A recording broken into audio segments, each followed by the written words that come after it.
দর্শক, আজকে আমরা যে আমের বাগানটিতে এসেছি, এই আম বাগানটি মূলত বিখ্যাত, সেটি হচ্ছে এখানে ব্যানানা ম্যাঙ্গোর জন্য বিখ্যাত। এবং এটি ব্যানানার নামকরণ করা হয়েছে। এটি দেখতে কিন্তু একদম কলার মতো এই আমটি, এবং যখন এর আকার ধারণ করে থাকে, আমরা দেখেছিলাম যে অন্য আম যখন পেকে যায় অনেকটা লাল হয়ে যায়, লাল আকৃতি ধারণ করে থাকে। তবে এই আমটির বৈশিষ্ট্য যেটি, এটা কিন্তু ব্যানানার মতোই হলুদ হয়ে থাকে এবং এটি দেখতেও ব্যানানার মতোই। এবং এটি মূলত একটি থাই জাতের আম। এটি অনেকেই বলে থাকেন এটি থাই ব্যানানা ম্যাঙ্গো। তবে এখন এটি আমাদের দেশে বেশ প্রচলিত রয়েছে এবং অনেক ক্ষেত্রে আমরা দেখেছি যে এই যে কলার মতো এর আকৃতিটা যদি দেখেন আপনি, এইটাই কিন্তু বেশ ওজন যদি বলা হয়ে থাকে। এটি এখন ছোট অবস্থায় রয়েছে, কারণ এখনো ম্যাচিউরড হয়নি। এটি ম্যাচিউরড হবে, অর্থাৎ আশিনা আম যখন ওঠা শুরু হবে তখনই কিন্তু এই আমগুলো ওঠা শুরু হয়, যার ফলে এটি বাজার মূল্য কিন্তু বেশ ভালো পেয়ে থাকেন। এবং এটি যখন বড় হয় আমরা দেখেছি এটি সর্বোচ্চ প্রায় 1 কেজির মতো ওজন হয়ে থাকে।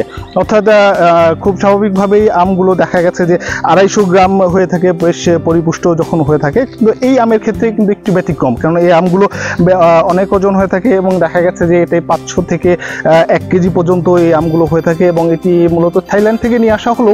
এখন আমাদের দেশে অনেক চাষিরাই কিন্তু এই আমটি চাষ করছেন এবং বিশেষ করে উত্তরাঞ্চলের ক্ষেত্রে কিন্তু এই আমটির বেশ সফলতা বলা যেতে পারে যে এটি পেয়েছে। এই আমটি লাল উত্তরাঞ্চলের লাল মাটির ক্ষেত্রে যে বৈশিষ্ট্য, এবং এটি যার ফলে এর মাটির গুণগত বৈশিষ্ট্যের কারণে কিন্তু এই আমটি বেশ রসালো হচ্ছে এবং এর ফলনও ভালো হচ্ছে। এবং এখানে আমরা দেখেছি যে এই আমাদের উত্তরে যে বাগানগুলো রয়েছে, এখানে যে চাষিরা চাষ করছেন ঠিক তারা কিন্তু অনেকটা সফল হচ্ছেন। এবং তারা বলছিলেন যে আমগুলো বেশ অনেকটাই গাছে আসে এবং বেশ থোকায় থোকায় ধরে থাকে। আমি যে এই গাছটি এখন দেখাচ্ছি আপনাদের, এই গাছটির বয়স প্রায় 4 বছর হয়েছে এবং 4 বছরই কিন্তু এর ফলন, এখানে যে চাষি রয়েছেন তিনি কিন্তু আমাদের বলছিলেন বেশ ভালো ফলন হচ্ছে এবং এর গাছটিতে কিন্তু বেশ ধরেও প্রচুর। এবং আমরা এর আগেও দেখেছিলাম যে আমরুপালি আমের ক্ষেত্রে প্রচুর গাছে আসে এবং সেটি টিকেও থাকে, অর্থাৎ টেকসই খুব দ্রুতই। যে উত্তরাঞ্চল যেহেতু খরা প্রবণ এরিয়া, এখানে অনেক সময় দেখা যায় যে খরার কারণে আমগুলোর শুরুতেই কিন্তু গুটি আসার অবস্থায় ঝরে পড়ে যায়।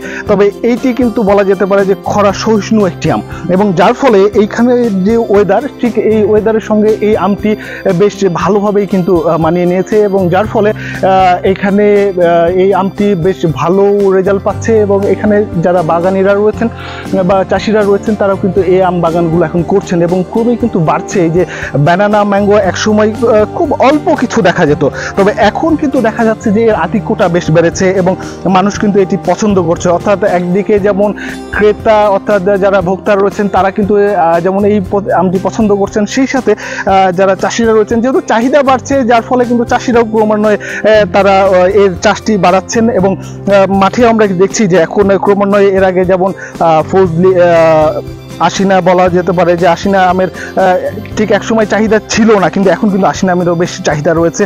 ঠিক একইভাবে গোপালভোগ, ন্যাংরা আমগুলো যেমন চাহিদা রয়েছে, ঠিক সেই জায়গাগুলো কিন্তু এই আমগুলো এখন স্থান করে নিচ্ছে। অর্থাৎ যখন আমের সিজনটা শেষ হয়ে আসবে, অর্থাৎ গোপালভোগ, এরপরে মোহনভোগ বা খেরসাপাতের কথা বলা যেতে পারে, তারপর ল্যাংরা আমের কথা বলা যেতে পারে, এরপর এর মাঝে কিন্তু রানী পোস্তন এই আমটিও আসে।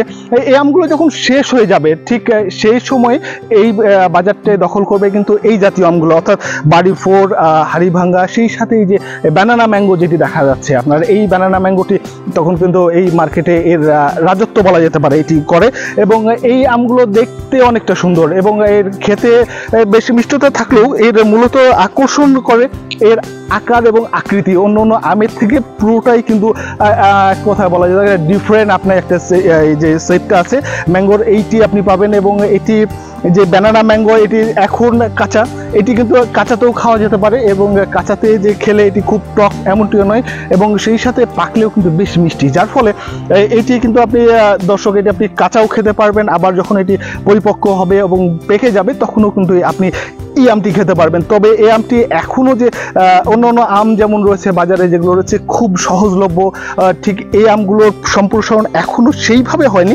তবে এখনও কিন্তু দেখা যায় যে যখন অন্য অন্য আমগুলো শেষ হয়ে যাবে তখন বিভিন্ন ডিপার্টমেন্টাল স্টোর থেকে শুরু করে যে ফলের দোকানগুলো রয়েছে সেগুলোতে কিন্তু জায়গা করে নিচ্ছে এই যে ব্যানানা ম্যাঙ্গো আছে, এই ব্যানানা ম্যাঙ্গোটি এর যে জায়গা সেটি দখল করে নিচ্ছে।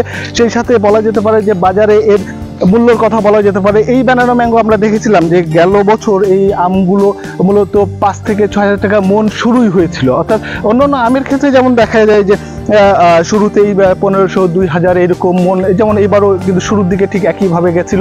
কিন্তু এই আমটির ক্ষেত্রে, এই আমগুলোর ক্ষেত্রে, এগুলো যেহেতু লেট ভেরিয়েশন আম, এদের যে বৈশিষ্ট্য সেটি হচ্ছে যে এগুলো আপনার 5 থেকে 6 হাজার টাকা শুরু হয়ে থাকে এবং সর্বোচ্চ এগুলো 15 থেকে 16 হাজার টাকা মন পর্যন্ত এই আমগুলো ওঠে।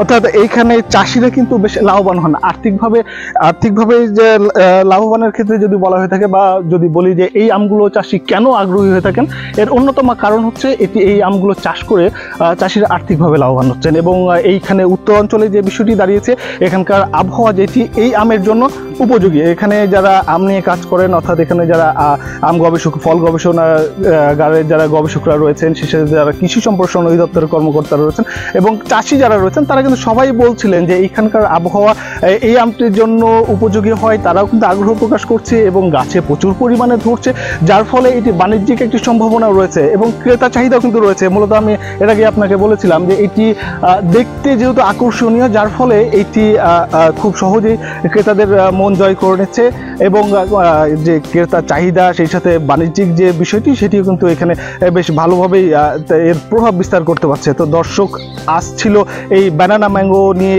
আজকে এ পর্যন্তই। এরপরে আমরা নতুন কোনো আম নিয়ে আসবো আপনাদের সামনে।